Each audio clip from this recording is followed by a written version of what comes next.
Hello students, जय हिंद। कैसे हैं आप सभी लोग। तो देखिए 29 सितंबर के कुछ पर्टिकुलर टॉपिक्स जो थे वो छूट गए थे। आपको पता है कि due to some technical reasons तो वो जो है वो हो नहीं पाए, कंप्लीट हो नहीं पाए। तो आज इन टॉपिक्स को जो है वो हम लोग कवर करेंगे। हम लोगों ने ऑलरेडी ताइवान स्ट्रेट के बारे में, स्वच्छ सर्वेक्षण के बारे में, आईसीसी के बारे में, ईरान ने कहा है कि न्यूक्लियर साइट की इमेजेस जो है वो शेयर नहीं करेगा इंटरनेशनल एटॉमिक एनर्जी एजेंसी को, आयुष्मान भारत डिजिटल मिशन, तो ये पूरे टॉपिक्स हमने ऑलरेडी कवर कर लिए हैं। बट हमारे कुछ टेक्निकल फॉल्ट आ गया था जिसके कारण से 29 सितंबर की ये 4 टॉपिक्स कंप्लीट नहीं हो पाए थे। वो आज इस वीडियो में जो है वो हम लोग कंप्लीट करने वाले हैं। Right to get aid from government not a fundamental right. तो ऑनरेबल सुप्रीम कोर्ट ने इस चीज के बारे में मेंशन किया है, तो इस पर हम लोग जो है वो समझेंगे, राइट, डिस्कस करेंगे। पहली महिला स्पीकर हम लोग को गुजरात असेंबली की देखने को मिल रही है, तो इस पर हम लोग बात करेंगे। आकाश प्राइम क्या है इसको हम लोग देखेंगे, और गवर्नमेंट बोरोइंग क्या होती है इसके बारे में आपको ऑलरेडी आइडिया है, इसको भी कई बार हम लोग कवर कर चुके हैं, तो इसको एक बार कवर कर लेंगे। राइट, तो ये 4 टॉपिक्स हैं जिनको जो है वो हम लोग अभी कवर करने वाले हैं। स्टार्ट करते हैं चारों टॉपिक से।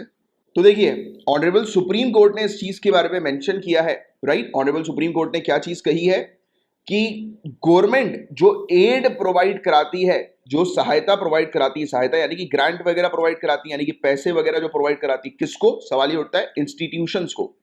अब इंस्टीट्यूशन में कौन से इंस्टीट्यूशन आ रहे हैं? जैसे कि गवर्नमेंट इंस्टीट्यूशन, सरकारी institution, government aided institution, right, जो हम लोग को मदरसास वगैरह देखने को मिलते हैं।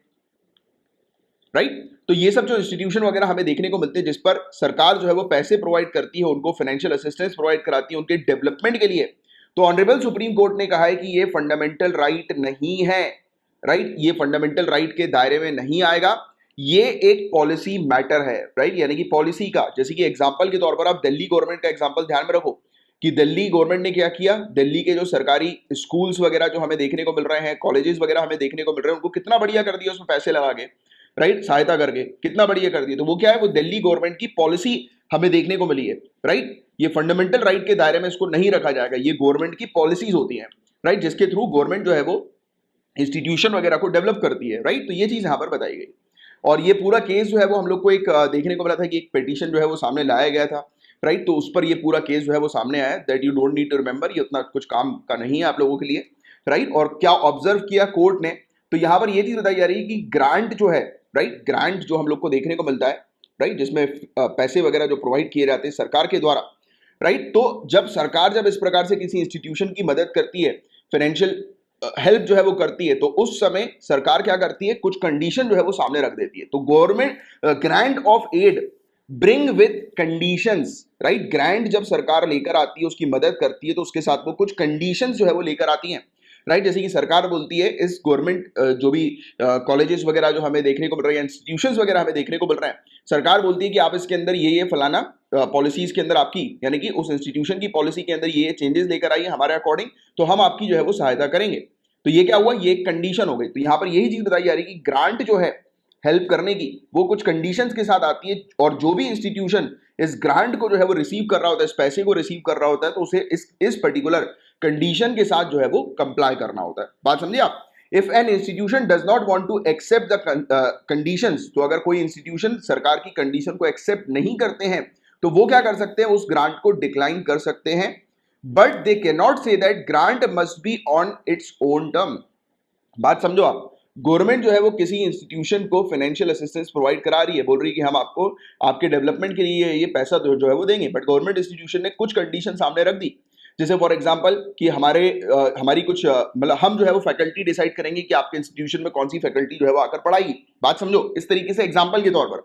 राइट, बट उस इंस्टीट्यूशन ने मना कर दिया कि हम जो है वो मतलब इस प्रकार से फैकल्टी जो है वो अपने अंदर जो है वो नहीं रखेंगे, या फिर गवर्नमेंट ने बोला कि हम विजिट जो है वो करेंगे रेगुलर बेसिस पर आपके स्कूल्स वगैरह में, हमारे कुछ प्रोग्राम्स वगैरह जो होंगे आपके स्कूल्स कॉलेजेस वगैरह में कंडक्ट किए जाएंगे। बट अगर वो इंस्टीट्यूशन अगर मना कर देता है कि नहीं नहीं हमें जो है वो ये शर्तें जो है, ये कंडीशन जो है वो मंजूर नहीं है, राइट, तो जब शर्तें मंजूर नहीं होती है किसी इंस्टीट्यूशन को, तो वो इंस्टीट्यूशन उस ग्रांट को लेने से मना कर सकता है। बट वो ऐसा नहीं करेगा इंस्टीट्यूशन कि वो जो ग्रांट जो उसके पास लाया जाएगा वो उसकी खुद की टर्म्स एंड कंडीशन पर लाया जाएगा, क्योंकि ग्रांट देना सरकार का काम होता है, और सरकार जब ग्रांट प्रोवाइड कराती है, एड हेल्प प्रोवाइड कराती है, तब उस समय सरकार जो है वो कुछ कंडीशन रखती है।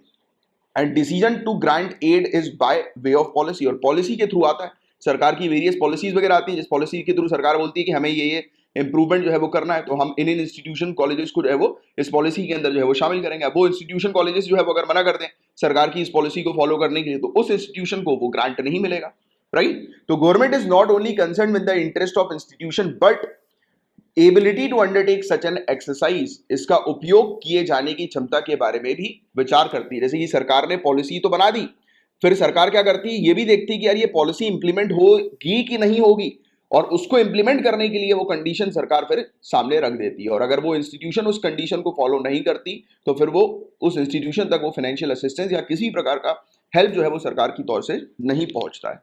बात समझ रहे हो? तो डिसीजन जो होता है हेल्प करने का वो पॉलिसी के तहत आता है, और गवर्नमेंट जो है वो सिर्फ उस इंस्टीट्यूशन के इंटरेस्ट के ऊपर कंसर्न नहीं करती है, बल्कि इस चीज पर भी कंसर्न करती है कि जो पैसा जो उस इंस्टीट्यूशन को दिया जा रहा है वो उस पर्पस के लिए दिया जा रहा है, वो पर्पस फुलफिल होना चाहिए, राइट? तो ये पॉइंट आपको समझना जरूरी है। As regard aided institution there cannot be any difference between minority and non minority one.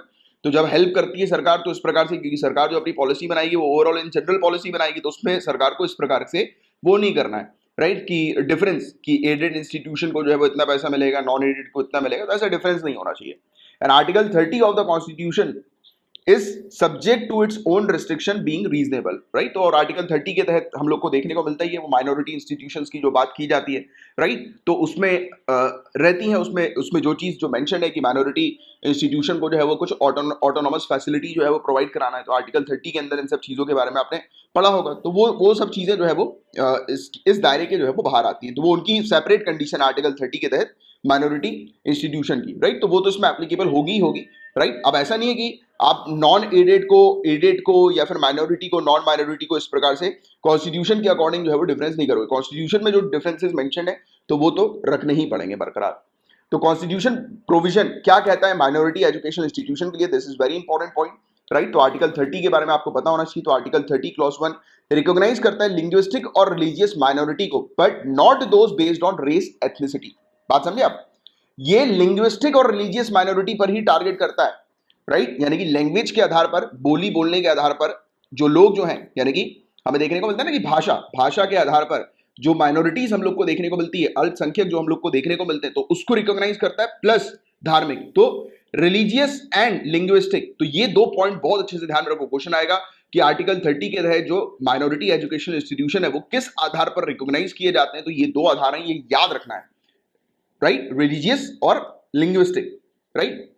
इन दो आधार पर माइनॉरिटी एजुकेशन इंस्टीट्यूशन को रिकॉग्नाइज किया जाता है, बट रेस एथनिसिटी के आधार पर, राइट, नस्ल जातीय के आधार पर जो है वो नहीं किया जाता। क्लियर है यहां तक बातें? तो ये दो पॉइंट अच्छे से ध्यान रखो, लिंग्विस्टिक और religious. It recognises the right of religious and linguistic minorities, वही चीज जो अपन ने अभी बात करी, to establish and administer educational institution, in effect recognise the role educational institution play in preserving distinct culture. तो ये रिकॉग्नाइज करती है रिलीजियस बेसिस पर, लिंग्विस्टिक बेसिस पर, और फिर इनके क्या रोल होंगे कि उस रिलीजियस और लिंग्विस्टिक माइनॉरिटीज को या और उनके कल्चर को किस प्रकार से कंजर्व करना है, प्रोटेक्ट करना है, प्रिजर्व करना है, तो उस पर भी वो क्या इंस्टीट्यूशन क्या रोल प्ले करेगा, तो ये चीज जो है वो देखी जाती है, राइट? कि क्या उसके पास अधिकार होंगे। तो ये आर्टिकल 30 के अंदर मेंशन हम लोग को देखने को मिलता है। और मेजॉरिटी कम्युनिटी, अब देखो क्या ऐसा है कि माइनॉरिटी कम्युनिटी ही सिर्फ अपने खुद के इंस्टीट्यूशन जो है वो स्टैब्लिश कर सकती है, मेजॉरिटी नहीं कर सकती? तो वो स्टेटमेंट गलत होगा। मेजॉरिटी कम्युनिटी भी स्टैब्लिश कर सकती है, एडमिनिस्टर कर सकती है एजुकेशनल इंस्टीट्यूशन को, बट उन्हें कुछ स्पेशल राइट्स जो है वो नहीं मिलते हैं, जो कि आर्टिकल 30 क्लॉज 1A के तहत हम लोग को देखने को मिलते हैं। क्लियर? अब स्पेशल राइट्स क्या मिलते हैं रिलीजियस माइनॉरिटी इंस्टीट्यूशन को आर्टिकल 30 क्लॉज 1A के तहत? तो माइनॉरिटी एजुकेशन इंस्टीट्यूशन जो है उनको क्या क्या चीजें वो एंजॉय कर सकते हैं। पहली बात तो देखो, मेजॉरिटी माइनॉरिटी दोनों के पास ही है right to education, right? Fundamental right के तौर पर जो हम लोग को देखने को मिलता है, ये दोनों ही एंजॉय करते हैं। But in case of property is taken over by state, जैसे कि गवर्नमेंट जो है वो उस एजुकेशन इंस्टीट्यूशन की प्रॉपर्टी को टेक ओवर करती है, राइट? तो उस समय कंपनसेशन जो है वो प्रोवाइड किया जाएगा कहीं और उस इंस्टीट्यूशन को स्टैब्लिश करने के लिए, राइट? तो ये पॉइंट एक हम लोग को देखने को मिलता है। और आर्टिकल 15 क्लॉज 5 के तहत माइनॉरिटी एजुकेशन इंस्टीट्यूशन को जो है वो रिजर्वेशन के लिए कंसिडर नहीं किया जाता। जैसे कि आप जानते हैं कि सभी जितने भी रेगुलर एजुकेशन इंस्टीट्यूशन हम लोग को देखने को मिलते हैं, वहां पर 25% रिजर्वेशन तो मैंडेटरी है कि प्रोवाइड जो है वो करना ही है, राइट? 25% तक का economic backward section of the society के लिए, ईडब्ल्यूएस के लिए जो है वो रिजर्वेशन प्रोवाइड करना है। बट जो माइनॉरिटी एजुकेशन इंस्टीट्यूशन जो हम लोग को देखने को मिलते हैं, तो वो अगर रिजर्वेशन प्रोवाइड ना भी कराएं तो भी चलेगा, राइट, तो उनके लिए ये मैंडेटरी प्रोविजन जो है वो नहीं होता है, तो ये स्पेशल राइट्स हम लोग को कुछ देखने को मिलता है, राइट। और एज ग्रुप 6 से लेकर 14 क्लास तक के बच्चों के लिए, तो ये चीज हम लोग को देखने को मिलती है। क्लियर है यहाँ तक बातें? अब Saint Stephen's versus Delhi university का एक केस सामने आया था 1992 का, जिसमें माइनॉरिटी एजुकेशन इंस्टीट्यूशन जो है, तो उसमें मेंशन किया गया था कि 50% सीट्स जो है वो प्रोवाइड की जाएगी माइनॉरिटीज के लिए, 50% सीट्स, राइट। तो इस केस के अंदर ये वाली चीज जो है वो बताई गई थी, राइट। और फिर एक TMA pi and other versus state of Karnataka and other का केस 2002 का हमें देखने को मिला था। देखो ये सब केसेस याद रखने की आप लोग को जरूरत नहीं है, इन जनरल बस मैं आपको बता रहा हूं। तो उसमें ऑनरेबल सुप्रीम कोर्ट ने ये कहा था कि माइनॉरिटी एजुकेशन इंस्टीट्यूशन जो है, तो ये सेपरेट एडमिशन प्रोसेस जो है वो अपनी शुरू कर सकते हैं, बट वो फेयर, ट्रांसपेरेंट और मेरिट बेस्ड जो है वो होनी चाहिए, और वो अपना एक सेपरेट फी स्ट्रक्चर भी जो है वो बना सकते हैं, but should not charge capitation fees. तो वो कैपिटेशन फीस चार्ज ना करें। कैपिटेशन फीस क्या होती है? तो टैक्स या फिर एक प्रकार का पेमेंट होता है फिक्स्ड इक्वल अमाउंट का हर एक पर्सन के लिए, यानी कि फिक्स्ड इक्वल अमाउंट जो है वो हर व्यक्तियों के लिए हम लोग को देखने को मिलता है। तो इस प्रकार की ऐसी कोई फिक्स्ड फीस जो है वो नहीं इनको करनी चाहिए, यानी कि अपने एक जो नॉर्मल जो स्कूल की फीस है उसके अलावा ऐसा कोई एक फिक्स फीस जो है अलग से या टैक्स के तौर पर अलग से ऐसी फीस जो है वो नहीं कलेक्ट करना चाहिए इन इंस्टीट्यूशन को। तो ये चीज हम लोग को देखने को मिली है, स्पेशली आर्टिकल 30।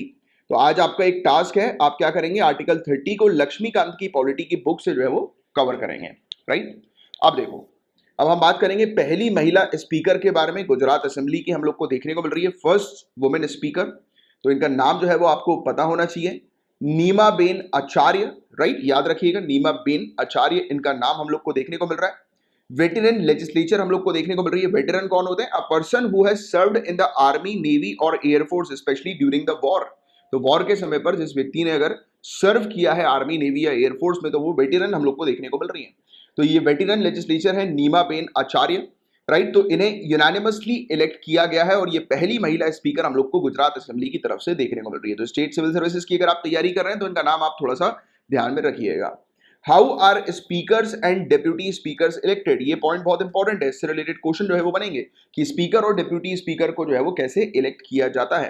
तो आर्टिकल 93 जो लोकसभा का है और आर्टिकल 178 जो स्टेट असेंबली का है, वो क्या कहता है कि these houses shall as soon as may be choose two of its member to be speaker and deputy speaker।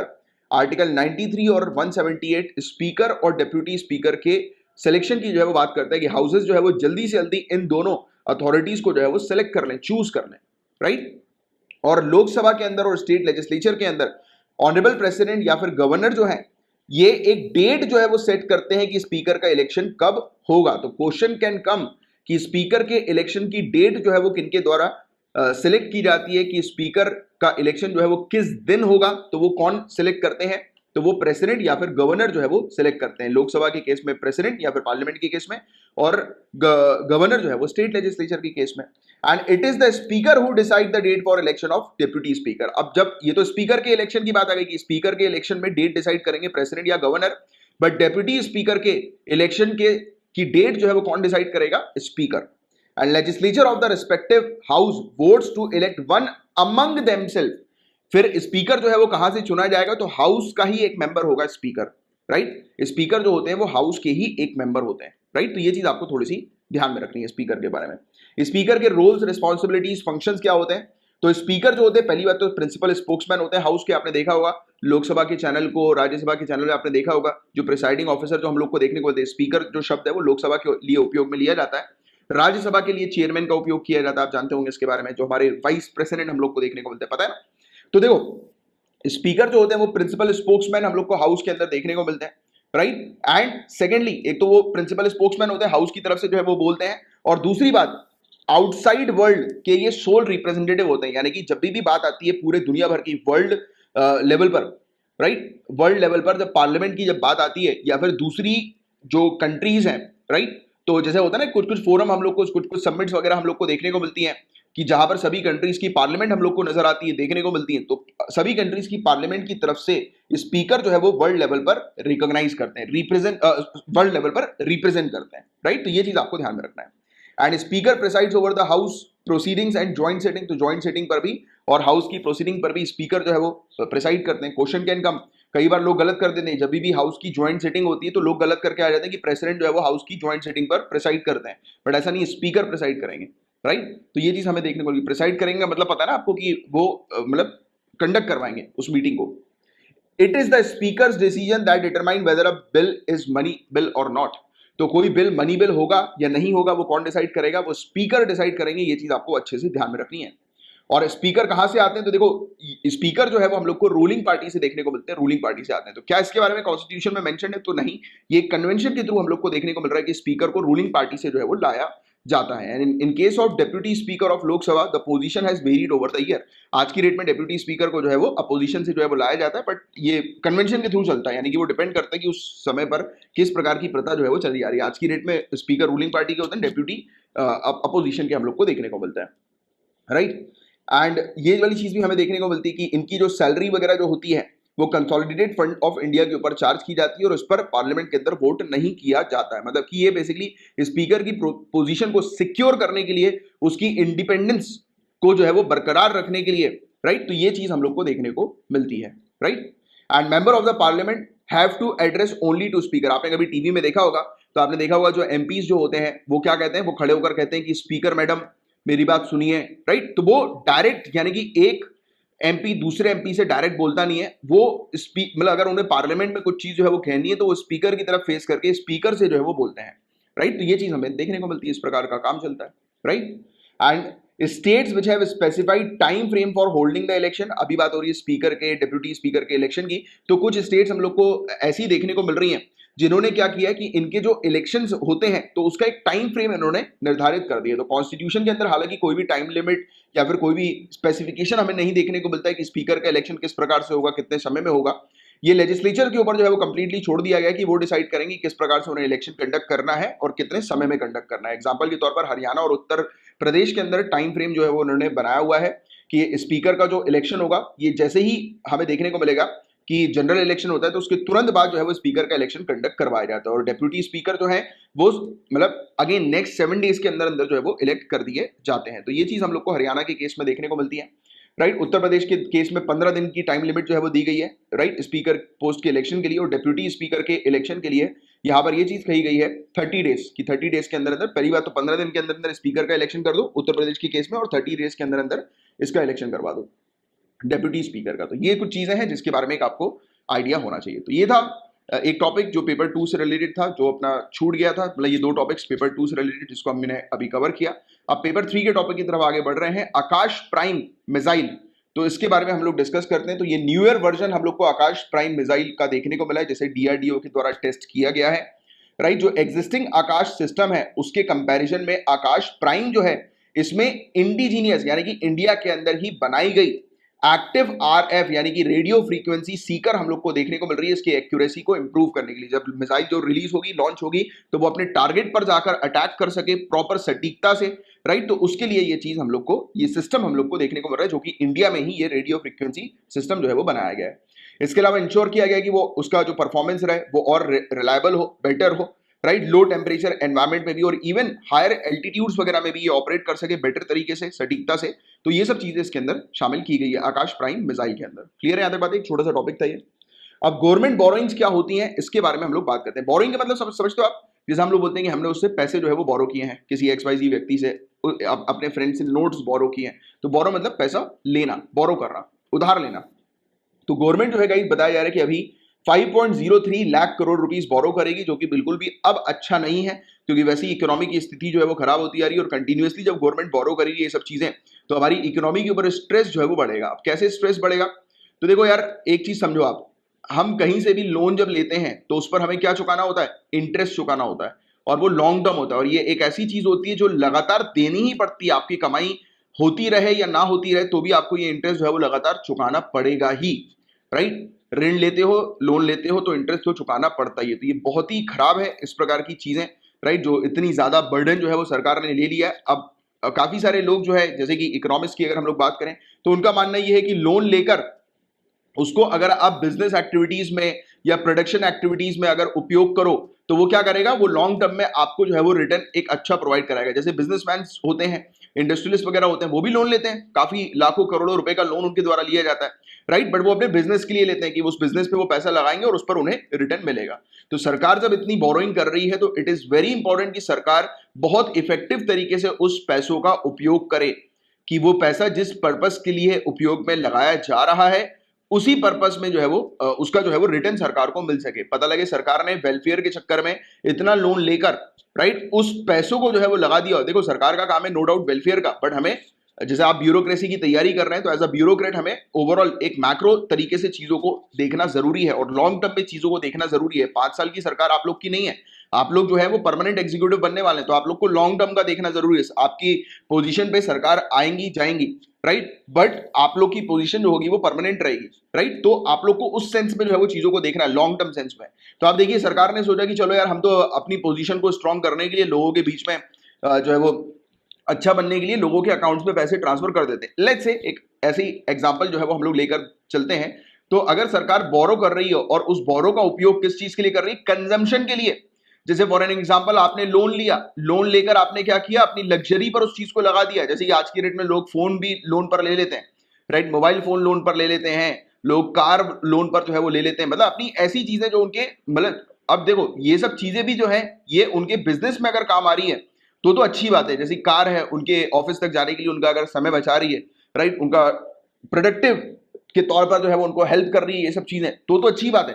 But लोग क्या करते हैं, लोग लग्जरी के लिए जो है वो लोन ले लेते हैं, राइट, अपनी लग्जरी को करने के लिए लोग। तो ये लग्जरी क्या है, ये कंजम्पशन है, सेल्फ कंजम्पशन, जो कि आपको पैसा जो है वो आपके अकाउंट में वापस लेकर नहीं आएगा, बल्कि आपके अकाउंट से लगातार पैसा जो है वो जाता रहेगा, स्पेंड जो है वो होता रहेगा। तो ये चीज बहुत गलत है और ये एक बहुत बड़ा ब्लंडर होता है, एक इंडिविजुअल की लाइफ में भी और एक कंट्री के लिए भी बहुत बड़ा ब्लंडर होता है, राइट। कि अगर आप कहीं से लोन ले रहे हो और उस लोन का उपयोग जो है वो आप किसी प्रोडक्टिव चीज में नहीं कर रहे हो जिससे कि आपको जो है वो रिटर्न मिले उसका इन फ्यूचर, तो फिर आप बहुत बड़ी गलती कर रहे हो और इस गलती के कारण आप दिवालिया हो जाओगे, राइट। तो इसी गलती को जो है वो रोकना बहुत जरूरी है और ये आप ब्यूरोक्रेट्स का जो है वो काम होगा सरकार को ये सब चीजें बताने का इन फ्यूचर, राइट। और आपके पेपर में भी, जो आपका मेंस का पेपर, उसमें इस तरीके की अंडरस्टैंडिंग रिफ्लेक्ट होनी चाहिए कि we are taking if government is right borrowing, right, so then government has to use this particular amount of money in productive direction की तरफ गवर्नमेंट को इस पैसों का जो है वो उपयोग करना पड़ेगा, जिससे कि लॉन्ग टर्म में उसका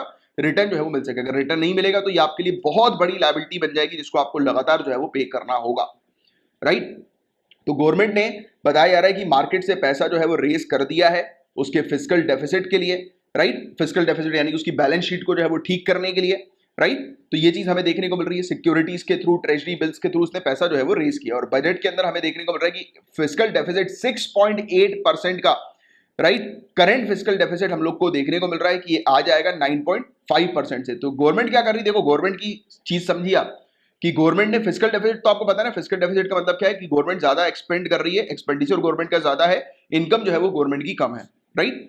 इनकम से ज्यादा जब गवर्नमेंट एक्सपेंडिचर करती है तो वो फिस्कल डेफिसिट की कैटेगरी में हम लोग आ जाते हैं। फिर इसका जस्ट अपोजिट जो होता है वो फिस्कल सरप्लस होता है कि इनकम ज्यादा है, एक्सपेंडिचर जो है वो कम है, पर फिस्कल सरप्लस जो है वो आना नामुमकिन है, राइट। बट हम लोग अपने फिस्कल डेफिसिट को, जैसे हम बोलते हैं ना कि 4% ±2% ये हम लोग को रखना है अगर हेल्दी इकोनॉमी को जो है वो लेकर चलना है। तो अभी क्या हो गया, 9.5% का फिस्कल डेफिसिट जो है वो प्रोजेक्ट किया गया है 2021 के लिए। तो अभी इसने बोरो करके क्या किया है, अपनी बैलेंस शीट को क्लीन करने के लिए, अच्छा दिखाने के लिए, अपने फिस्कल डेफिसिट को हेल्दी दिखाने के लिए इन्होंने कहीं से पैसा बोरो करके इसके अंदर जो है वो लगा दिया।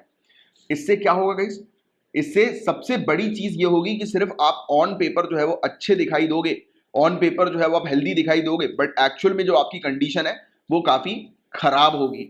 जैसा होता है ना कि लोग बाग लोन लेके बड़ा बड़ा बंगला, बड़ा बड़ा घर, लग्जरी की चीज जो है वो लेने लगते हैं, बट ऐसा करने के करीब 5 या 10 साल के बाद जो है वो सब कुछ खत्म हो जाता है उनका। क्यों?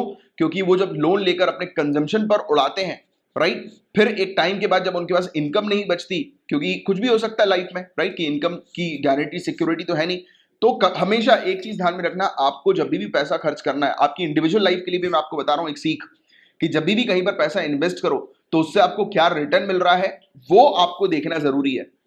हवा हवाई जो है वो नहीं करनी, हमें अपने पैसों का इफेक्टिव तरीके से उपयोग करना बहुत जरूरी है। तो लोग जो है उनको बिल्कुल भी फाइनेंशियल लिटरेसी नहीं है और ये हमारे एजुकेशन सिस्टम की सबसे बुरी बात है कि एजुकेशन सिस्टम में स्कूल के अंदर सब कुछ तो पढ़ाया जाता है, बट फाइनेंशियल लिटरेट बनना जो है वो नहीं सिखाया जाता। और अगर जिस दिन एक व्यक्ति फाइनेंशियल लिटरेट हो जाता है तो उसका अमीर बनना कोई बड़ी बात नहीं होती, बहुत कम समय में बहुत अच्छी तरीके से जो है वो अमीर बन जाता है लोग, राइट? क्यों? क्योंकि आप अपने पैसों को किस प्रकार से स्पेंड कर रहे हैं, ये वाली जो चीज है ना, ये आपको अमीर बनाएगी या फिर गरीब बना देगी या फिर आपको कर्जे में डुबा देगी, राइट? तो हमेशा इस चीज पर ध्यान रखो, जब भी आप खर्चा करो तो कहां पर कर रहे हो, किस जगह पर कर रहे हो, क्या वो खर्चा जो है वो आपकी औकात से बढ़कर है, आपकी सैलरी से बढ़कर है, तो वो चीज देखना बहुत ज्यादा जरूरी है। वो अगर नहीं देखोगे तो निपट जाओगे, राइट? तो चलो, ये वाली चीज थी, एक आइडिया होना चाहिए इसके बारे में आपको। तो गवर्नमेंट बोरोइंग जो है वो क्या है, तो ये लोन है, loan, right? Borrowing is a loan taken by government and falls under capital receipt in the budget document. तो याद रखना, कैपिटल रिसीट के अंदर आता है ये लोन, राइट? बजट डॉक्यूमेंट के अंदर यूजुअली गवर्नमेंट बोरो करती है किस प्रकार से, तो ये गवर्नमेंट सिक्योरिटीज, जैसे GSECS हम लोग कहते हैं, राइट? तो ये इशू करके या ट्रेजरी बिल को इशू करके गवर्नमेंट जो है वो लोन्स वगैरह जो है वो लेती है, राइट? और किस प्रकार से हमें देखने को मिलता है गवर्नमेंट का फाइनेंस जो है वो होता है, अफेक्ट होता है। वही चीज मैं आपको बता रहा हूं कि लोन जब लिया जाता है तब उस पर रेगुलर बेसिस पर आपको इंटरेस्ट देना है, राइट? बट अगर आप बिजनेस के लिए, किसी प्रोडक्टिव चीज के लिए अगर आप लोन लेते हो तो आपको पता है कि आने वाले समय में इसका रिटर्न जो है वो आपको मिलेगा, तब उस चीज में फर्क नहीं पड़ता। बट अगर आप लोन ले रहे हो किस चीज के लिए, कि कंजम्पशन के लिए, कि आपने लोन ले लिया, राइट, कि जिससे कि आप बड़े घर में रह सकें, आपने लोन ले लिया कि आप कोई लग्जरी प्रोडक्ट, जैसे आईफोन 12 जो है, 13 जो है, 13 आ गया क्या पता नहीं मुझे, राइट? तो ऐसा आईफोन जो है वो आप ले सकें, राइट,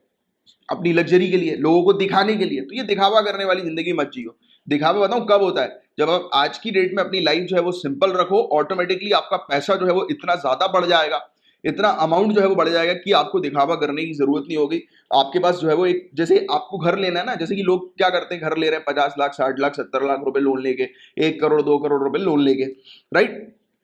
मेरा मानना है उससे बेटर है कि आप कहीं पर बिजनेस में जो है वो अपना पैसा लगाओ। आपको लोन लेना ना, बिजनेस करो, लोन से बिजनेस करो, कोई एंटिटी, कोई एंटरप्राइज जो है वो स्टैब्लिश कर दो, और जैसे ही आपने वो एंटिटी एंटरप्राइज स्टैब्लिश करी, 5 ईयर्स के बाद वो ऐसा रिटर्न लाना शुरू कर देगी कि बाई चांस अगर आप अपना घर के लिए लोन भी उठाना चाहोगे तो आपके यहाँ का जो एंटरप्राइज का जो आपकी इनकम होगी वो यहाँ पर डाइवर्ट हो जाएगी, राइट? मतलब आपका एंटरप्राइज भी चल रहा है जो कि आपको लॉन्ग टर्म तक बेनिफिट कंटिन्यूअस जो है वो प्रोवाइड कराता रहेगा, और इससे आई हुई इनकम जो है वो आप अपने लोन्स के लिए जो है वो डाइवर्ट कर सकते हो। तो हमेशा जब भी कोई खर्चा करो या कुछ भी चीज करो, मतलब जैसे लोन लेने की सोचो, तो 4 बातें जो है वो ध्यान में रखो इस प्रकार की जो मैंने आपको समझाई।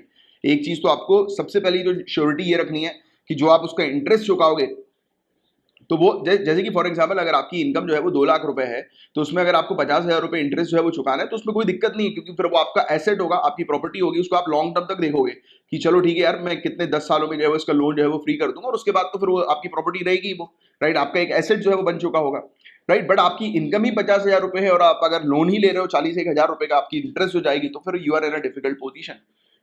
और अगर आपको वो चीज चाहिए तो उसके लिए आप क्या करो, सबसे पहले तो एक एंटरप्राइज स्टैब्लिश कर दो, जो कि एक तो आपका एक अगेन एसेट बन जाएगा लोन के थ्रू, और 5 ईयर्स का वेट करो। 5 ईयर्स में जैसे ही इसका प्रॉपर रिटर्न आना शुरू हो जाएगा, जैसे ये लोन फ्री हो जाएगा और 5 ईयर्स में रिटर्न आना इसका शुरू हो जाएगा, तो you can invest in your asset. मतलब इस प्रकार से आपको चीजों को लिंक करना है कि यहां से पैसा आए और इसकी ईएमआई जो है वो यहां चली जाए, राइट? जिससे कि क्या रहेगा, आपके पास एक साथ 2 प्रोडक्ट 5 साल के बाद आप बना लोगे, जनरेट कर लोगे, राइट? तो और फिर बट अगर आप अभी से ही एक प्रोडक्ट पर लोन लोगे तो दूसरा प्रोडक्ट जो कि आपको लॉन्ग टर्म तक रिटर्न प्रोवाइड कराएगा वो कभी नहीं बन पाएगा आपके पास, राइट? तो ऐसी चीजें आपको ध्यान में रखना जरूरी है। तो ये इंटरेस्ट सरकार की तरफ से हम लोग को देखने को मिल रहा है।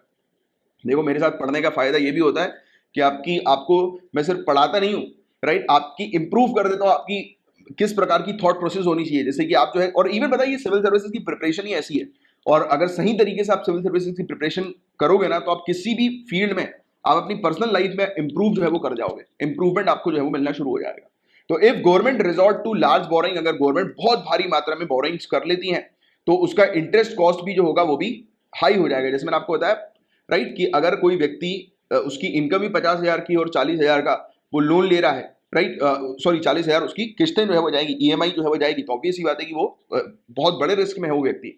और कल को अगर कोई बड़ा इशू आ जाता है, जैसे उसकी जॉब वगैरह चली गई, तो जो जिस चीज के लिए, जिस प्रॉपर्टी के लिए उसने लोन लिया, उसको उस प्रॉपर्टी से निकलना पड़ेगा, राइट? तो ये चीज है, राइट? तो ये वाली चीज हम लोग को देखने को मिली। और larger borrowing programme means public debt will go up, right? Larger borrowing मतलब पब्लिक डेट यानी कर्जा जो होगा वो काफी ज्यादा जो है वो बढ़ जाएगा, राइट? और ये सीधे सीधे जो है वो इफेक्ट किसके ऊपर करेगा, जीडीपी के ऊपर जो है वो इफेक्ट करेगा, और higher debt to GDP ratio हो जाएगा, यानी कि जितनी आपकी जीडीपी है उससे कई ज्यादा आपका लोन है, आप लोन पे हो, राइट, अपनी जीडीपी से ज्यादा लोन पे हो, राइट। तो ये बहुत बुरी स्थिति में कंट्री आ जाती है और फेलियर की तरफ जो है चीज जो है वो जाती है। जैसे कि इंडिविजुअल सेंस में एक व्यक्ति जो है अगर इस प्रकार की चीज करता है, उसकी इनकम से ज्यादा बढ़कर उसका जो है वो लोन है, तो उसका दिवालिया होना जो है वो निश्चित है। मतलब क्या पता कुछ समय तक वो खींचता रहे, बट 1-2 साल में उसका दिवालिया हो ही जाएगा, राइट। तो ऐसी चीज जो है वो नहीं होनी चाहिए। तो इसलिए हमेशा अपने आप को फाइनेंशियल लिटरेट रखो। तो what are off budget boring, तो ऑफ बजट बोरिंग क्या होती है? आप देखो, ऑफ बजट बोरिंग भी आपको ध्यान में रखना है, कभी कभी डायरेक्ट क्वेश्चन इससे रिलेटेड पूछ सकते हैं ये लोग। तो इसमें क्या होता है, लोन जो होता है वो सरकार, सेंटर जो है वो डायरेक्टली नहीं लेती। अब सेंटर की क्या होती है, पीएसयूज वगैरह होती है, पब्लिक इंस्टीट्यूशंस वगैरह होते हैं, राइट। सेंटर की एक कंपनी है, पब्लिक सेक्टर इंटरप्राइज हम लोग को देखने को मिल रही है। तो ये क्या करती है, ये इंटरप्राइज लोन ले लेती है और ये लोन लेकर ये अमाउंट जो है वो किसके पास भेज देती है, सेंटर के पास जो है वो भेज देती है। तो सेंटर ने डायरेक्टली लोन नहीं लिया, उसने अपनी पीएससी के थ्रू जो है वो लोन लिया। अब आप बोलोगे कि सर बात तो एक ही है, बात एक नहीं है। पीएससी का अलग अकाउंट होता है, अलग बैलेंस शीट होती है, सेंटर की अलग होती है, राइट। ओवरऑल बजट एक अलग होता है। तो अगर पीएससी की बैलेंस शीट खराब करके अगर सेंटर अपने पास जो है वो पैसा लेकर आ जाएगी, राइट, तो अभी क्या होगा, ये पीएससी जो है उसकी बैलेंस शीट खराब हो जाएगी, ये लॉस में होगी, बट सेंटर का जो है वो काम हो जाएगा, उस पर जो है वो पैसा उसको मिल जाएगा। तो इस प्रकार की चीज होती है। सेंटर अपनी बैलेंस शीट वगैरह को जो है वो मेंटेन करने के लिए, जैसा अभी का केस जो है ना वो काफी खराब केस है, मैं पर्सनल अगर अपने बात करूं तो, कि सरकार अपनी फिजिकल डेफिसिट को ठीक करने के लिए इस प्रकार से बोरोइंग कर रही है, राइट। यानी कि आप ऑन पेपर अच्छे दिखोगे, बट एक्चुअल रियलिटी क्या है, राइट, वो तो इंडिया के ग्राउंड्स पर, इंडिया की सड़कों पर आप देखो, सड़कों को ढंग से सड़कें नहीं देखने को मिलती, इंफ्रास्ट्रक्चर देखो, वो सब चीजें दिखाई देंगी, राइट। धीरे धीरे करके महंगाई बढ़ती हुई जो है वो नजर आएंगी। मिडिल क्लास की हालत तो अभी वैसे ही हमेशा से खराब रहती थी, अभी और जो है वो खराब हो गई है, राइट। तो इस चीज को ठीक करने के लिए क्या करना होगा, तो सजेशन के तौर पर आप मेंशन करो कि सरकार जो बोरिंग ले रही है, तो वो ये इंश्योर करे कि वो इफेक्टिव तरीके से इंफ्रास्ट्रक्चर एक्टिविटीज में, प्रोडक्टिव एक्टिविटीज में जो है वो लाए, जिससे कि फ्यूचर में हम लोग को जो है वो एक एसेट क्रिएट हो सके और उसका एक रिटर्न जो है वो मिल सके। Understanding the point? तो ये चीज है। But since liability of the loan is not formally on centre, अब इसी केस में, पीएससी के केस में, ऑफ बजटिंग में, कि पीएससी के ऊपर जो है वो लायबिलिटी होगी, सेंटर के ऊपर लायबिलिटी नहीं होगी, तो इसलिए कंट्री का फिजिकल डेफिसिट जो होगा वो एक्सेप्टेबल लिमिट में दिखाई देगा। सिर्फ चीजें दिखेंगी ऐसी कि अच्छा चल रहा है ऑन पेपर, बट एक्चुअल में वो रियलिटी जो है वो नहीं होगी। तो ये था पूरा ओवरऑल टॉपिक, जो कुछ छूट गए थे जो मैंने कवर कर दिए हैं। और जब भी मैं बोलूंगा इसकी कुछ टॉपिक जो है वो छूट गए, मैं बाद में जो है वो कवर करा दूंगा, तो आप टेंशन मत लिया अगर वो मेरे ऊपर है उस टॉपिक को कवर कराना, तो वो मैं कवर करा दूंगा with in time limit, right. तो चलो ठीक है, फिर ये था पूरा ओवरऑल टॉपिक। और बाकी हमारा 2022 के लिए कोर्स जो है वो आ चुका है, नीचे डिस्क्रिप्शन पर जो है वो कोर्स की डिटेल आपको मिल जाएगी, वीडियो आपको मिल जाएगा, उसको जो है वो देख लीजिएगा। फुल फ्लेश प्रॉपर तरीके से तैयारी 2022 की आपको करवाई जा रही है। तो चलो फिर अब मिलते हैं हम लोग नेक्स्ट लेक्चर में, तब तक के लिए bye, take care, have a great day ahead, जय हिंद।